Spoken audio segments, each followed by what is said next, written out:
I'm in Florida for Nareit's 2019 ESG Forum. Joining me today is Josh Linder, credit analyst with APG Asset Management US. Josh, thanks so much for joining us. Happy to be here.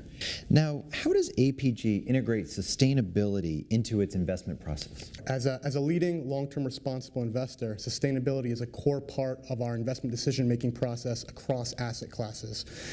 To implement this in fixed income, we start with what we call our inclusion policy, which is an internally derived ESG scoring model that helps us classify potential investment companies as either ESG leaders or laggards.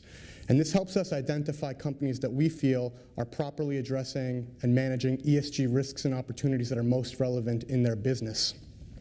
So we use this information when we're making fundamental analysis investment decisions, and we believe that incorporating ESG in that way helps us make better informed investment decisions in the long run.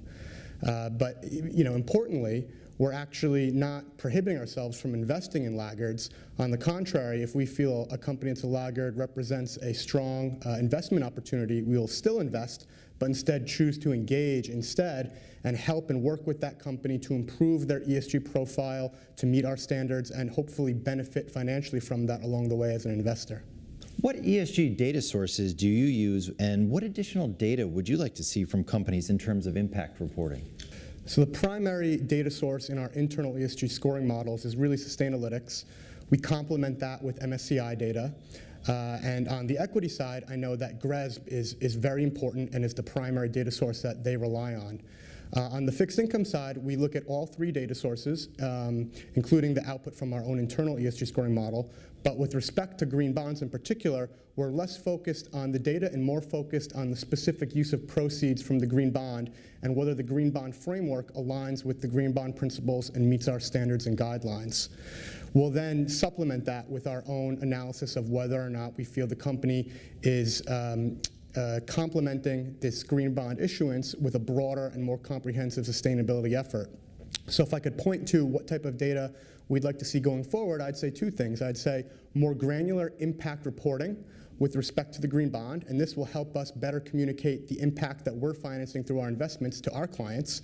And then secondly, we'd like to see that the types of projects that are being financed through green bonds are not really a one-off, that they're part of a broader, more comprehensive sustainability strategy at the firm, and that gives us confidence that the company is helping us transition over to the long run to a more sustainable future. And lastly, how would you characterize the benefits of using a green bond? Yeah, so I think there's a couple of benefits from the issuer's perspective, and I'll speak to a few of them from firsthand practice.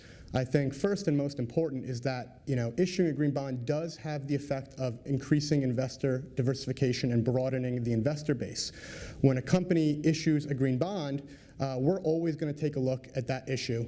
There's not a lot of corporate green bond issuance out there, so when one does come to market, it's going to draw attention.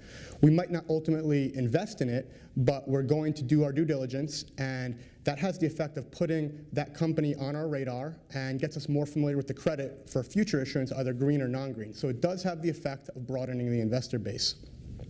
Secondly, I think it sends a signal to investors in the marketplace that this company is thinking about ESG issues in their long-term business planning. And to us, that's a signal of management quality. It tells us this company is forward-thinking, long-term oriented, and is properly accounting for relevant risks and opportunities that might impact their business both now and in the future. And then third, it's a little bit more anecdotal, but we have seen that green bonds that come to market have been oversubscribed, meaning there's more demand relative to other bonds that are issued.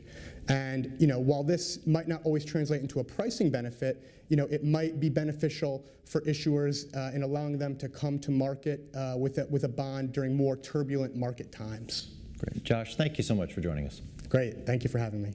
For more on this and other ESG-related topics, be sure to visit Nareit's website, reit.com.